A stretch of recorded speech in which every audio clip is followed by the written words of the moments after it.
Siyempre, gusto ko maging professional basketball player. Yun naman ang pangarap ng lahat ng basketball player eh. Top 5 news this week, June 7 to 12. Number 5, let's start with the tragedy that has all of us grieving. Nitong Lunes, habang nagtitraining sa Dipakulaw, Aurora, tinangay ng alon at nasawi ang Ateneo Blue Eagles players na sina Rene Materbonia at Divine Adili. By now, I'm sure you know the basic facts, so dun tayo sa latest developments. Nitong Biyernes, after 4 days of silence, nagsalita na ang head coach nila na si Tab Baldwin. Nagsorry siya sa mga pamilya ni Materbonia at Adili. As a coach, I'm entrusted by you, the parents and the families, with first and foremost their well-being. And in this, I feel I've failed. And I'm sorry. To the depth of my being, I'm sorry. Sabi niya, routine training run daw yung paglusong ng mga binata dun sa inakala nilang shallow water or na mababaw lang. Then he launches into some vague language. We realized they were in dangerous water. We did everything we could to ensure everybody arrived back on shore safely. We realized we hadn't accomplished that. Well, it leaves more questions than answers. Sabi ng Aurora Police, nasa part daw sina Baterbonia at Adili na hanggang hita lang yung tubig. Pagkatapos ay bigla na lang daw nasa isang malalim na silang parte, tapos tinangay na ng malakas na alon. If you've been to the coast of Aurora, you'd know na napakalaki ng mga alon doon. Kasi Pacific Ocean na yun eh. Anyway, sabi ng Aurora Police, natural accident daw yung nangyari at wala silang nakikitang anggulo ng foul play. Sabi naman ng NBI, which has formed a task force to investigate the two deaths, hindi raw porke walang foul play ay wala nang nangyaring krimen. In other words, hindi man sinadya ang pagpanaw ng dalawa, maaaring may dapat managot para sa kung anumang kapabayaan o pagkukulang na nangyari doon sa sitwasyon. Naturally, all eyes were on Coach Baldwin, except hindi nga siya nagsalita until Friday, and that's now the subject of a heated debate among many Filipinos. In any case, meron ng dumulog sa DOJ para bantayan sakaling tangkain ni Baldwin na lumabas ng bansa. Pinatatawag na rin siya ng DOLE to present his alien employment permit kasi hindi siya Pilipino. Marami ring bumabatikos sa pag-handle ng Ateneo de Manila University dun sa sitwasyon. Una, dahil sa kawalan ng linaw o transparency dun sa mga pahayag nila. Pangalawa, ay dun sa mistulang kakulangan ng pagkalinga sa mga naulila. And then, nitong Sabado, nagpost ang isang abogado sa New Zealand ng video statement from Baldwin's estranged wife, Effie. At the time, I repeatedly told the Ateneo University that children are not safe around him, and it was their duty to remove him. I urged them to move him away from the campus, the university campus, and they proceeded to launch a campaign of intimidation and silencing. Kami po sa Rappler ay nakikiramay sa mga mahal sa buhay ni na Rene Baterbonia at Divine Adili. Our sincerest condolences po sa inyo. Okay, number 4. What follows after a calamity? Ito yung long and arduous road to recovery matapos ang magnitude 7.8 na lindol sa Mindanao. As of Friday night, June 12, the death toll stands at 46 people. Given the extent of the damage, marami sa mga kababayan natin ang struggling to survive. Sa Sarangani, matindi ang pangangailangan for shelter, pagkain at lalong-lalo na drinking water. Ang problema, hirap makarating ang saklolo at mga supply dahil sa mga nasirang kalsada at tulay. Sa General Santos City naman, nagulantang ang mga administrator ng Mindanao State University dahil ayon sa initial estimates ay umabot sa 870 million pesos ang worth ng infrastructure damage dun sa campus nila. Bago raw nangyari yung lindol nitong June 8, 90% nang tapos yung rehabilitation ng campus facilities. Pero ngayon dahil dun sa nangyari, back to zero daw sila. Mahalagang sentro ng edukasyon sa Mindanao ang MSU.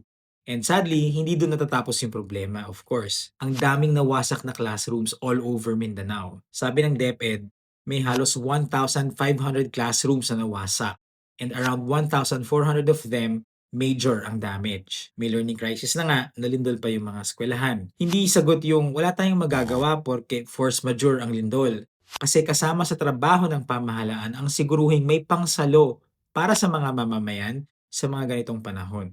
Okay, number 3, Davao City Mayor Baste Duterte makes it to our list this week dahil sa asal na tinawag ng Malacanang na kawalan ng galang sa batas, proseso at rule of law, ang siyang dapat na ituring na ugaling basura. ayun, ugaling basura raw, sabi ni Palace Press Officer Claire Castro. Ipinag-utos kasi ni Mayor Duterte na itambak ang basura ng syudad sa harapan ng local office ng DENR. He was trying to make a point.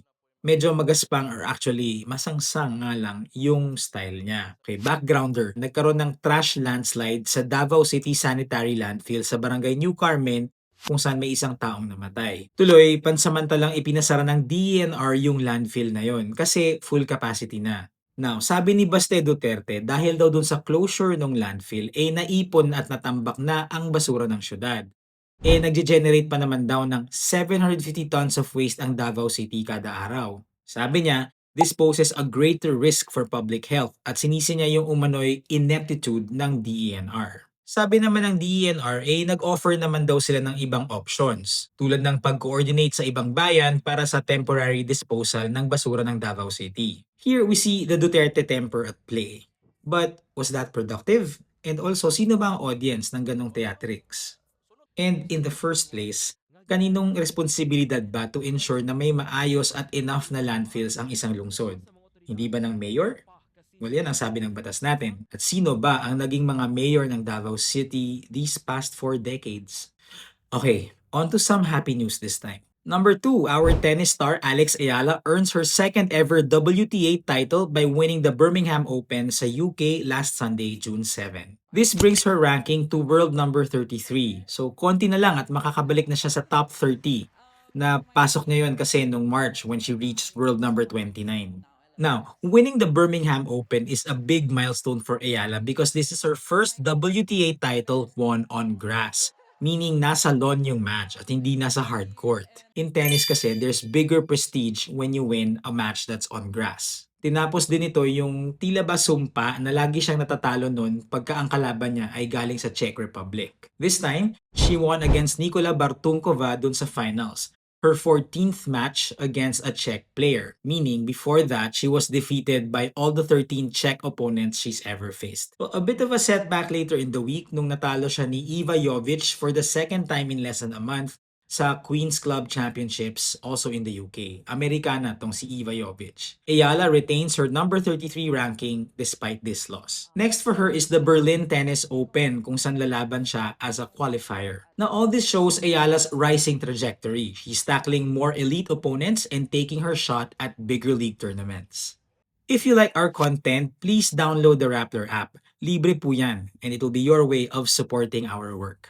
Okay, number 1, pinatatanggal ng Pilipinas sa China ang isang floating platform sa Bajo de Masinloc. And then meanwhile, sinanksyon na ng China si Defense Secretary Gibo Teodoro. So bawal na siyang pumunta ng China, Hong Kong at Macau. Okay, so these incidents are not directly related. Pero dito makikita natin kung paano talaga sinusubukang kontrolin ng China ang Pilipinas. So dun muna tayo sa incident sa Bajo de Masinloc aka Scarborough Shoal. Yung floating platform ay hinihinalang research equipment, especially since may dalawang research vessel ng China na pumasok din dun sa lagoon recently. This means inaaral nila ng husto yung topography ng reef and God knows what else.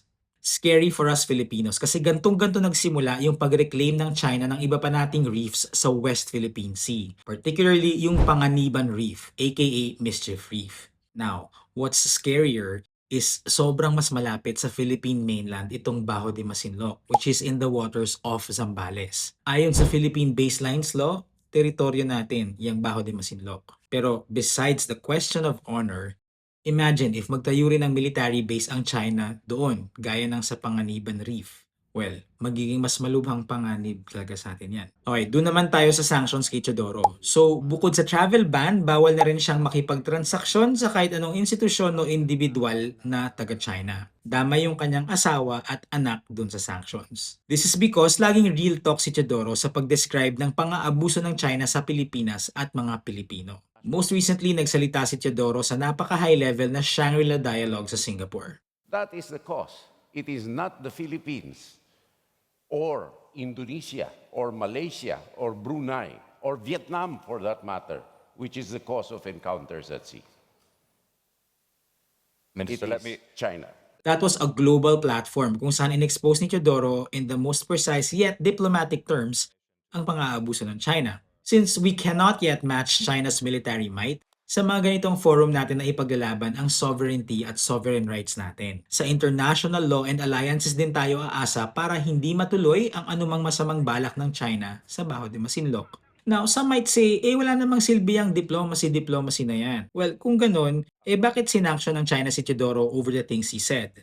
Bakit sobra nilang triggered? Siya nga pala, we hope you had a meaningful Independence Day. Alright, that's it for this week. See you again next week.